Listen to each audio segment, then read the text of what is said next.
महाभारत के युद्ध से पहले भगवान श्री कृष्ण ने संधि प्रस्ताव के साथ हस्तिनापुर का दौरा किया।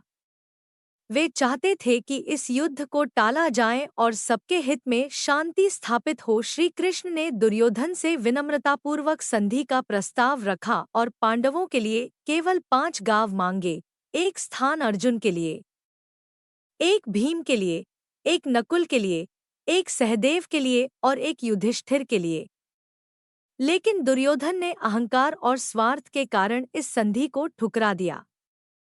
उसने कहा, मैं सुई की नोक के बराबर भी भूमि पांडवों को नहीं दूंगा।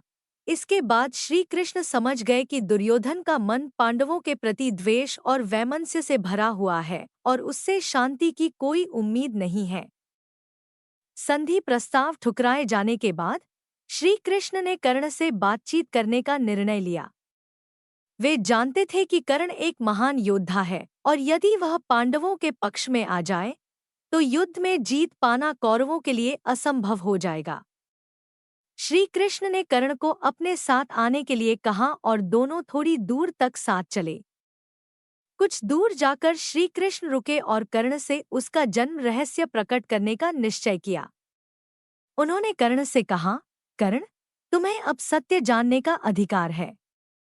तुम राधे नहीं, कौन्तेय हो, तुम सुतपुत्र नहीं बल्कि सूर्यपुत्र हो। तुम महारानी कुंती और सूर्य देव के पुत्र हो, पांडवों के सबसे बड़े भाई हो। इसलिए तुम दुर्योधन का पक्ष छोड़कर पांडवों के साथ आ जाओ। तुम्हारे बड़े भाई होने के नाते तुम्हारा धर्म और कर्तव्य पांडवों के साथ युद्ध करना है। अगर तुम पांडवों के साथ आओगे तो तुम्हें ही हस्तिनापुर का महाराज बनाया जाएगा। यह सुनकर कर्ण के मन में गहरी भावनाओं का ज्वार उमड़ पड़ा। वह जीवन भर जिस प्रश्न के उत्तर की खोज में भटक रहा था, वह उसे मिल गया था। कर्ण ने श्री कृष्ण से कहा, भगवान, आपने मुझ पर बहुत बड़ा उपकार किया है। आज तक मैं यह सोचकर जीवन जीता आया हूँ कि मैं सुतपुत्र हूँ, लेकिन आपने मुझे बताया कि मैं सूर्यपुत्र हूँ, क्षत्रिय हूँ। यह जानकर मुझे बहुत प्रसन्नता हुई। लेकिन भगवान, जन्म देने वाली माता कुंती ने मुझे समाज के डर से नदी में छोड़ दिया। उन्होंने यह भी नहीं सोचा कि मेरा क्या होगा, मैं जीवित रहूंगा या नहीं। लेकिन राधा माँ ने मुझे अपनाया, पाल पोस कर बड़ा किया। उन्हें पता था कि मैं उनका पुत्र नहीं हूँ। फिर भी उन्होंने मुझे संतान की तरह प्रेम किया, मेरा पालन पोषण किया। कर्ण ने आगे कहा, मुझे क्षत्रिय समाज में मेरे कुल के कारण नीचा दिखाया गया। गुरु द्रोणाचार्य के सामने जब मैंने अपने कौशल का प्रदर्शन किया, तब मुझे सुतपुत्र कहकर अपमानित किया गया। उस प्रतियोगिता में मेरे अपने जन्मदात्री माँ कुंती भी उपस्थित थी। उन्हें पता था कि मैं उनका पुत्र हूँ, पर उन्होंने कभी यह सच नहीं बताया। अर्जुन की सभी युद्ध कलाएं मैंने भी सीखी थी, लेकिन केवल मेरे कुल के कारण मुझे रोक दिया गया। जब कृपाचार्य ने मेरे कुल के बारे में पूछा और भीम ने मुझे सुतपुत्र कहकर अपमानित किया, तब वहां सभी लोग मेरे विरुद्ध थे।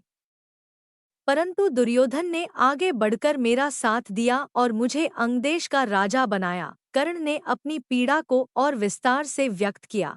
भगवान, परशुराम जी ने मुझे विद्या दी, लेकिन उन्होंने मुझे यह कहकर शाप दे दिया कि जिस समय मुझे अपनी विद्या की सर्वाधिक आवश्यकता होगी, उसी समय मुझे सब कुछ भूल जाएगा।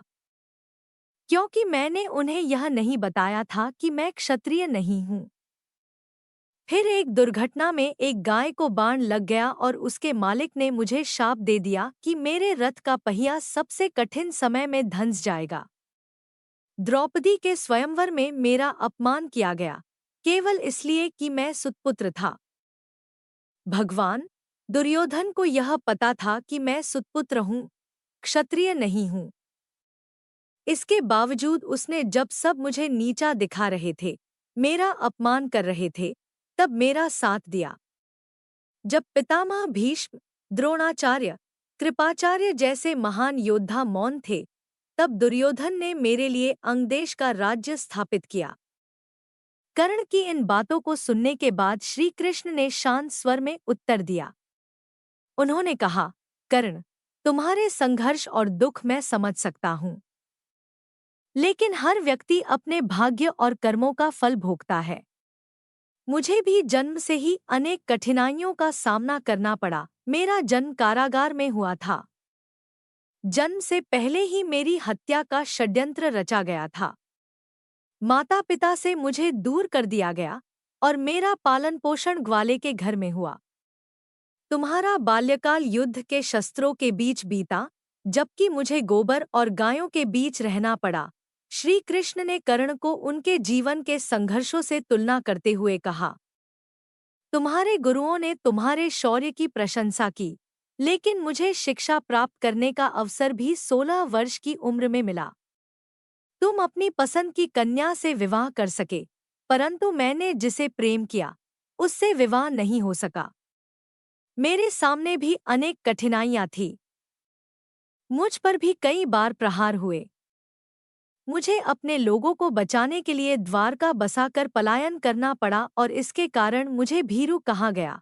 कृष्ण ने अपनी बात को जारी रखते हुए कहा, अगर दुर्योधन युद्ध जीतता है तो उसकी प्रशंसा होगी और उसका साम्राज्य बढ़ेगा। लेकिन यदि धर्मराज युधिष्ठिर जीतते हैं तो मुझे कुछ नहीं मिलेगा। यह युद्ध धर्म और अधर्म का है। मैंने पहले ही कहा था कि मैं इस युद्ध में निष्पक्ष रहूंगा और कोई शस्त्र नहीं उठाऊंगा। लेकिन तुम्हारा स्थान धर्म के साथ है, अपने भाइयों के साथ है। पांडवों के प्रति तुम्हारा कर्तव्य है। मैं यह जानता हूँ कि दुर्योधन ने तुम्हारी सहायता की है, लेकिन एक सच्चा योद्धा हमेशा धर्म के साथ रहता है। कर्ण ने श्री कृष्ण की बातों को सुना और उनकी बातों में सत्य का आभास हुआ। फिर भी कर्ण ने अपनी निष्ठा को प्रकट किया और कहा, भगवान, आपने जो कहा वह सत्य है। परंतु दुर्योधन ने जब मुझे सभी के सामने सम्मानित किया तो मेरा विश्वास उसके प्रति जुड़ गया। अब मैं अपने संकल्प और अपनी मित्रता के प्रति निष्ठावान हूँ। यह जानते हुए कि मैं पांडवों का बड़ा भाई हूँ, मैं उनका साथ छोड़कर दुर्योधन के प्रति विश्वासघात नहीं कर सकता। मैं जानता हूँ कि यह युद्ध मेरे अंत का कारण बनेगा, लेकिन एक योद्धा की निष्ठा ही उसका सबसे बड़ा धर्म है। श्री कृष्ण ने कर्ण की दृढ़ता को देखा और उसकी निष्ठा का सम्मान किया। उन्होंने कहा, कर्ण, तुमने जो निर्णय लिया है वह तुम्हारे सिद्धांतों के प्रति तुम्हारी सच्चाई को दर्शाता है। मैं तुम्हारी महानता का आदर करता हूँ और जानता हूँ कि तुम्हारी मित्रता और निष्ठा कितनी प्रबल है। इसके बाद श्री कृष्ण ने कर्ण को आशीर्वाद दिया और उसे उसके मार्ग पर जाने दिया। यह वार्ता महाभारत के इतिहास में एक अत्यंत महत्वपूर्ण क्षण था, जिसने यह साबित कर दिया कि कर्ण एक सच्चे योद्धा थे। उनके अंदर निष्ठा, त्याग और अद्वितीय साहस था। उन्होंने अपनी पहचान, अपने परिवार और अपने अधिकारों की परवाह किए बिना मित्रता और निष्ठा का सम्मान किया। श्री कृष्ण ने भी इस महानता को स्वीकार किया और कर्ण की वीरता और निष्ठा की सराहना की।